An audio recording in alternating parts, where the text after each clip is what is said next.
Hello, good morning everyone. ఈరోజు తీపి గుమ్మడికాయ కూర చేస్తున్నానండి. తీపి గుమ్మడికాయ కూర చేస్తున్నాను. చూద్దరిగాని రండి.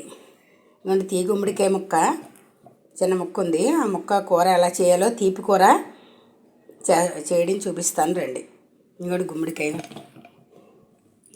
నేను ముక్కలు చేసి ఇవన్నీ పిక్కలన్నీ తీసేసుకోవాలండి. ఇందులోంచి ఈ పిక్కలు, ఇవి పీచులా ఉంది కదా, ఇవన్నీ తీసేసుకుని మనం శుభ్రంగాను చిన్న చిన్న ముక్కలు తరుక్కుని చూపిస్తానండి.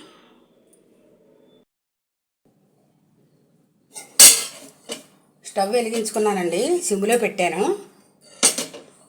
ఇంకో గిన్నె కాలుతాను. గిన్నె వేడెక్కిన తర్వాత ఇందులో 2 చెంచాలు ఆయిల్ వేద్దాం.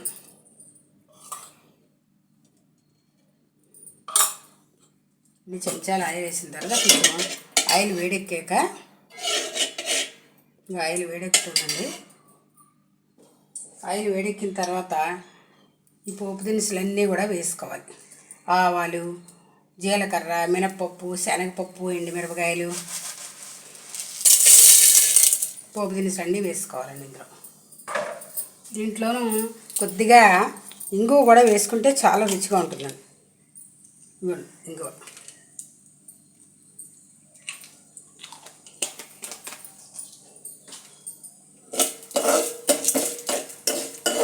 తూపు అంతా వేగాలి, చక్కగా వేగాలి తూపత్తాను. ఈ కూర గుమ్మడికాయ తీపి కూర అనమాట అండి. గుమ్మడికాయ పప్పు, శనగపప్పు, గుమ్మడికాయ కూడా వండుకుంటారు కూర. నేను ఈవేళ తీపి కూర చేస్తున్నాను. పెద్దలకి, పిల్లలకి, అందరికీ కూడా తీపి కూర బాగుంటుంది. గుమ్మడికాయ తీపి కూర చాలా రుచిగా ఉంటుందండి. ఇంకొంచెం పోపు వేగుతుంది. ఈ గుమ్మడికాయనండి మనం ముందుగా ఉడకబెట్టక్కర్లేదు, డైరెక్ట్ పోపులో వేసేసి కాస్త నీళ్ళు చిలకరించుకుంటే చాలండి, గమ్మును ఉడికిపోతుంది. పైకి గట్టిగా ఉన్నట్టు కనిపిస్తుంది కానీ తొందరగా ఉడికిపోతుందండి. మగ్గితే నీళ్ళల్లో కొద్దిగా మగ్గితేనే సరిపోతుందండి, ఉడికిపోతుంది. పోపు వేగిన తర్వాత అండి, వేగుతుంది పోపు. నేను పచ్చిమిరపకాయలు, కరివేపాకు కూడా వేసేసుకుందాం.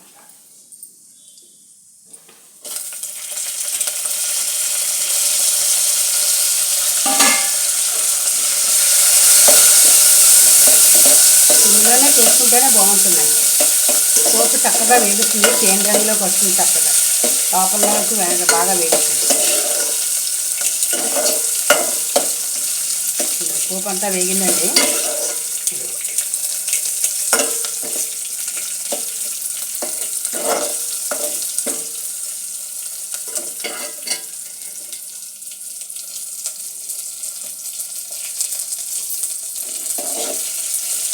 పోపు అంతా అన్నీ వేగాయి, మంచి వాసన వేస్తుంది.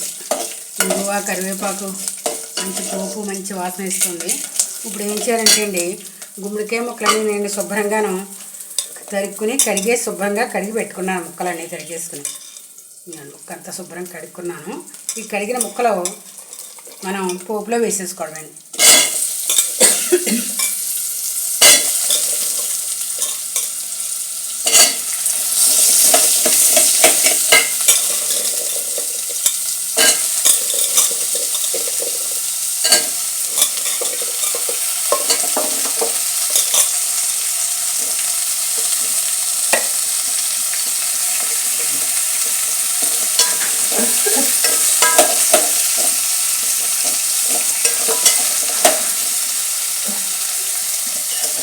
వేసేసుకుని మొత్తం కూర అంతాను కడిగి పైన శుభ్రం కలిపేసుకోవాలి.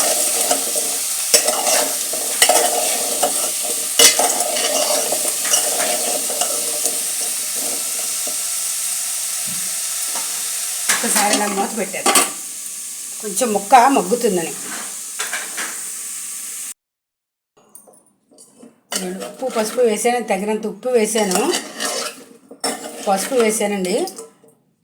ఉడుకుతుంది. కూరకు తగిన ఉప్పు, పసుపు వేయడం అయింది. ఇవ్వండి, ఇప్పుడు ఇలాగ ఉప్పు, పసుపు వేయడం వల్ల చక్కగా మగ్గిపోతున్నాను కూర అంతాను. కాసేపు ఒక 5 నిమిషాలు ఉడకనిద్దాం. ఇలాగ మూత పెట్టి సిమ్లో పెట్టి కూర ఉడకనిద్దాం. ఈ లోపుని చింతపండు కాస్త నానబెట్టుకున్నానండి. ఇంకో చింతపండు గుజ్జు చేసి రెడీ చేసుకుందాం. కొద్దిగా చింతపండు, ఎంతో కాదండి, ఒక్క పిక్క చిన్న రవ్వ పులుపు ఉంటే చాలు. చింతపండు గుజ్జు తీసి రెడీ చేస్తాను. చింతపండు నానుతుంది, కూర ఉడుకుతుందండి. ఉడుకుతున్నప్పుడు మనం కాస్త చింతపండు పులుసు కూడాను గుజ్జు వేసేసుకోవాలి. ఎంతో అవసరం లేదు, కొద్దిగా ఒక్క 2 చెంచాలు. కొద్దిగా పులుపు, మరీ ఎక్కువ పులుపు అక్కర్లేదండి, కొంచెం చింతపండు పులుసు.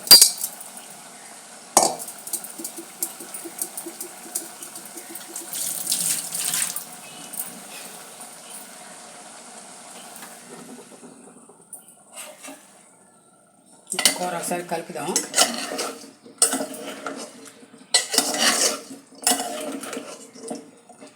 ఉడకాలండి సార్. చింతపండు పులుపు, ఉప్పు, పసుపు అన్నీ వేసాం. ఉడుకుతుందండి, సిమ్లో పెట్టి అలా ఉంచుదాం. బాగా మగ్గుతాయి ముక్కలు.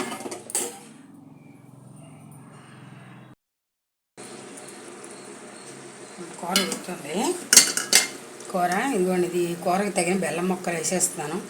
ఇందులో ఉడికిపోతుందండి. ఇలాగా నీళ్ళు ఉన్నాయి కదా ఇందులో కూరలో కూడాను, దానికి బెల్లం అంతా కూడా చక్కగా కరిగిపోతుంది, ఉడికిపోతుంది. మనం ఇంకా కొంచెం మెత్తబడాలి. ఒక 5 నిమిషాలు ఉంచుదాం.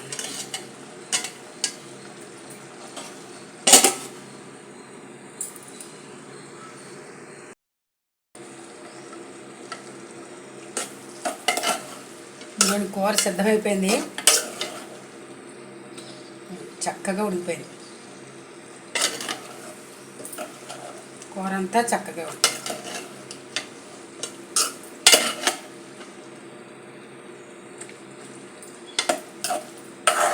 మనం వడ్డించుకోవడానికి డిష్లో తీసేసి చూపిస్తాను. ఇదిగోండి కూర బాగుందండి. గుమ్మడికాయ తీపి కూర మీరు ఒకసారి ట్రై చేయండి. చాలా కమ్మగా రుచిగా బాగుంటుంది. తీపి కూర మూలంగా పిల్లలు కూడా ఇష్టంగా తింటారు. ఆరోగ్యానికి చాలా మంచిదండి. Okay, by, thank you. ఇదిగోండి గుమ్మడికాయ కూర.